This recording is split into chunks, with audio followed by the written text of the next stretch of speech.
Olá, pessoal. Espero que tenham tido boas férias dentro do possível.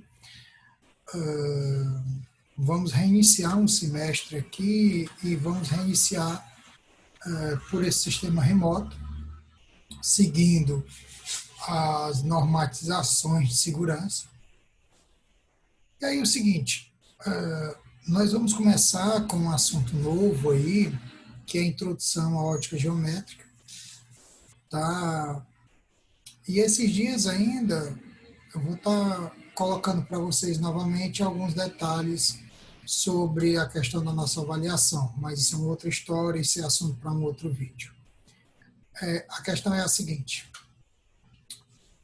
nós tem um detalhe aqui que é necessário frisar, que nós vamos falar de ótica e geométrica, porque vocês vão precisar do amparo da geometria para estudar, tá?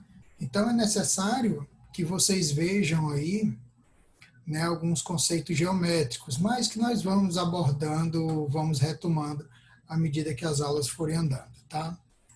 Então, primeiro, a gente precisa discutir o que é ótica. Então, como o próprio nome dá a entender, a ótica é uma parte da física, né, que vai estudar a luz e os comportamentos e os fenômenos luminosos. O que são fenômenos luminosos? Reflexão. Você vê, por exemplo, seu rosto no espelho, refração, que é a luz do arco-íris, né? Vem interferência, são cores que se sobrepõem, por exemplo, resultando em outra cor, enfim, nós vamos estudar uma série de fenômenos. Tá? Você percebe interferência também quando você vê o colorido da bolha de sabão, e ali você tem difração, você tem interferência, tá? Nós vamos entrar nesses detalhes. Então, a ótica ela é antiga, tá? Ela vem desde o Egito Antigo, a Arábia Antiga, os antigos árabes já falavam em ótica. No entanto, quem sistematiza o estudo da ótica é Isaac Newton. Então, o Newton ele não lida só com mecânica, a gente está habituado a falar do Newton com mecânica, com leis de Newton, com gravitação e tal, né? Mas ele trata das ondas, né? Enquanto trata da luz enquanto fenômeno, né? E tem um livro escrito sobre isso, que é o Ótica. Para quem não sabe, ele escreveu um livro completo sobre ótica, falando dos fenômenos. Tem alguns erros que foram sendo descobertos com o passar do tempo, mas é necessário lembrar que o Newton era um cientista, né, na época em que a mecânica, né, e o determinismo eram parte, eram explicações, era como o universo era explicado, tá? E aí depois a gente vai ver que surge uma mudança nisso. Então, para Newton, a teoria corpuscular dizia que a luz era formada de partículas. Né? E o que é luz? E aí a gente vai falar muito da concepção atual, né? Luz é um agente físico que sensibiliza os olhos, os órgãos visuais, e aí há uma discussão que quem é que enxerga, se é o olho ou se é o cérebro, existe uma discussão muito grande sobre isso, tá? E aí essa discussão é fundamentada no seguinte, alguns exames de ressonância magnética e eletroencefalograma mostram que pessoas que perderam a visão no decorrer da vida, quando elas lembram de determinada imagem, né, as áreas do cérebro que são ativadas são as mesmas daquelas pessoas que enxergam. Então, existe essa discussão na atualidade. Né? Então, até que ponto é o olho e até que ponto é o cérebro que realmente enxerga. Tá? E aí ocorre o seguinte, veja que nós temos uma grande gama aqui de ondas eletromagnéticas, e a luz é uma pequena fração disso aqui, de tudo isso que existe, raios cósmicos, raios gama, raios X, até as frequências aqui do outro lado, né, do espectro, nós não conseguimos enxergar, tá? Então nós vemos uma parte muito pequena, que vai aproximadamente dos 400 nanômetros aos 750 nanômetros. Tá? Nanômetro é a ordem de 10 a menos 9 do metro. Tá? Então, o que nós vemos é muito pequeno. Então, a luz é uma onda eletromagnética. Por que ela é eletromagnética? Porque ela se propaga no vácuo. Tá? Então, lá na frente, quando a gente for estudar os tipos de onda, nós vamos ver que nós temos ondas mecânicas, ondas eletromagnéticas e ondas de matéria. Ok? Isso é uma outra história, fica para mais à frente. Por hora, nós vamos ficar com o conceito de que onda eletromagnética é aquela que se propaga no vácuo. Tá? Então, o som, por exemplo, não se propaga no vácuo. A luz, sim. E isso aqui é só o que nós vemos. Tá? Então, sobre as teorias, né, nós temos duas teorias básicas, a corpuscular e a ondulatória. Ok? Então, a luz é onda ou é partícula? O Isaac Newton defendia que a luz é partícula. É um fluxo muito pequeno de partículas que são emitidas por fontes luminosas. E aí ficou emblemática aí essa imagem de ele fazendo experimento com um prisma de vidro, que conta a história, né? Ele conseguiu esse prisma de vidro numa feira que tinha na fazenda dos seus avós, né? Ao contrário do que muitos dizem, Isaac Newton não era filho de uma família humilde. A família dele era muito rica, era dona de várias extensões de terra, né? E depois que o pai dele morreu antes de nascer, antes de o Newton nascer, né? Ele vai morar com a avó, tá? E a mãe se casa com a mãe, a Ana, né? Se casa com o tal Barnabas Smith e ele é criado pela avó, tá? E nessa fazenda, depois que ele volta de Londres por causa da peste, né? Acontece que ele descobre, por acaso, que esse prisma que ele havia comprado numa feira, dentro das propriedades da avó, né, por um mercador, quando ele era deixado em cima de papéis, aparecia uma luz colorida nos papéis, e aí ele começa a tentar entender, e há quem conte que foi daí que surgiu o interesse pela ótica, muito embora existam indícios de que as origens sejam outras, mas isso não vem muito ao caso por enquanto, né? O que acontece é que o Newton, ele, pelo fato de perceber que a luz sofre reflexão e refração, tá? Que esse fato de a luz branca ficar colorida a gente chama de refração, isso vai ser detalhado mais à frente também, é um comportamento tipicamente de matéria e não de onda. Só que existia, né, na Academia Real de Ciências um tal Robert Hooke, né, que era quase um inimigo aí de Newton, eles disputavam muito aí dentro do campo do conhecimento científico e eram realmente opositores ferrenhos, né? E aí o que acontece? O Robert Hooke, ele tinha uma tese de que a luz era uma onda, mas não conseguiu comprovar devidamente. Então, nessa época, século XVII, século XVIII, o Newton ganha a disputa e a luz é partícula, é formada por partículas. Tá? Só que lá na frente, século XVIII, início do século XIX, um cidadão chamado Thomas Young, ele consegue comprovar que a luz é uma onda, tá? A partir de fenômenos de difração e interferência que vão ser explorados um pouco mais à frente. E aí fica a dúvida, luz é onda ou luz é partícula? Né?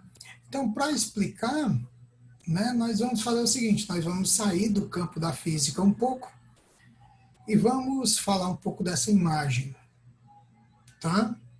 Vamos falar um pouco dessa imagem.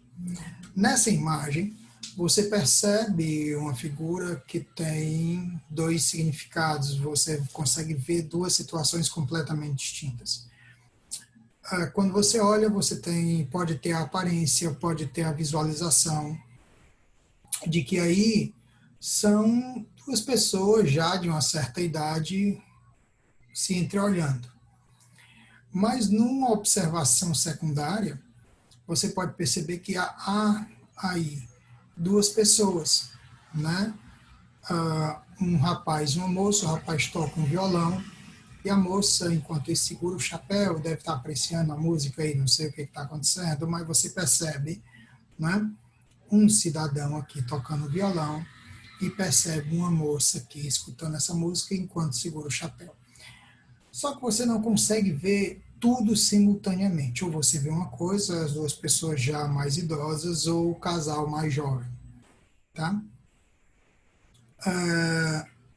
Isso aí a gente chama de complementaridade. Então, guarde esse termo que ele vai ser importante, tá? Duas coisas são complementares. Se elas são complementares, elas não coexistem, elas não existem juntas. Então, veja, qual era a grande questão? A luz sofre reflexão e refração. Então, a luz é uma partícula. Mas a luz também sofre difração e interferência. Então, a luz é uma onda. Então, o que acontece? Isso só vai ser explicado entre o século XIX e o século XX, né, por duas pessoas, dois cientistas, né, Louis de Broglie, físico francês, e o Niels Bohr, né, um inglês. E aí, o que acontece? Louis de Broglie, ele já tem conhecimento dessas duas teorias, né, e ele começa a tentar explicar. Então, a tese de doutorado dele, em 1924, ele determina matematicamente que a luz tanto é onda como é partícula. Tá? O que acontece é que ele faz os cálculos e ele se fundamenta, né, em uma outra teoria matemática de um outro físico chamado James Leclerc Maxwell, que isso é uma outra história. Tá? O que nos interessa saber aqui é que ele prova matematicamente que a luz é uma onda. E aqui o Niels Bohr ele diz o seguinte: onda e partícula não ocorrem simultaneamente. É o que a gente chama de complementaridade. Lembra da figurinha lá? Né? Dos idosos e do casal mais jovem? Você não enxerga tudo. Então, aqui, a complementaridade, tá, é um princípio. Então, luz tanto pode ser onda como pode ser partícula, mas as duas não existem ao mesmo tempo. E aqui vai entrar em jogo novamente a importância de uma coisa chamada de referencial e a importância do observador. Se você for voltar atrás mais na história, uma época imediatamente anterior a de Newton, que é a Idade Média, né, conhecida no mundo ocidental como Idade das Trevas, né, acreditava-se que o Sol, a Terra era o centro do universo, um sistema chamado geocêntrico, e que o Sol, né, circulava em torno da Terra, se movimentava em torno da Terra. E aí depois um padre polonês chamado Nicolau Copérnico prova o contrário, que a Terra é que gira em torno do Sol. Só que a ideia do Sol girar em torno da Terra não é absurda. Até hoje nós usamos essa concepção. Tá? Quando eu falo nascer do Sol, o pôr do Sol, Sol a pino, eu estou falando que o Sol está se deslocando. Isso não é absurdo porque nós estamos na Terra, então nosso referencial é a Terra, então para nós o Sol está em movimento. Então, perceba como a história do referencial é importante. E aqui, além do referencial, tem a figura do observador. Quando o observador é parte do fenômeno, o que eu quero dizer parte do fenômeno? Quando ele está dentro, quando ele está lá dentro do átomo, ele vê tudo como partícula. E quando ele está fora, ele vê tudo como onda. Então, esse é um conceito meio absurdo do ponto de vista da mecânica quântica, tá? Mas que é perfeitamente plausível no mundo quântico, no mundo atômico. Então, se você, em algum momento, acha essa ideia absurda, não é só você. O mundo quântico ele tem algumas, digamos, esquisitices em relação ao nosso mundo. Então, lá no mundo quântico, você pode ver um átomo como uma partícula. E esse efeito ele é estudado, ele é utilizado no efeito fotoelétrico, que é aquele efeito que é utilizado quando abre a porta do shopping, quando você se aproxima dela.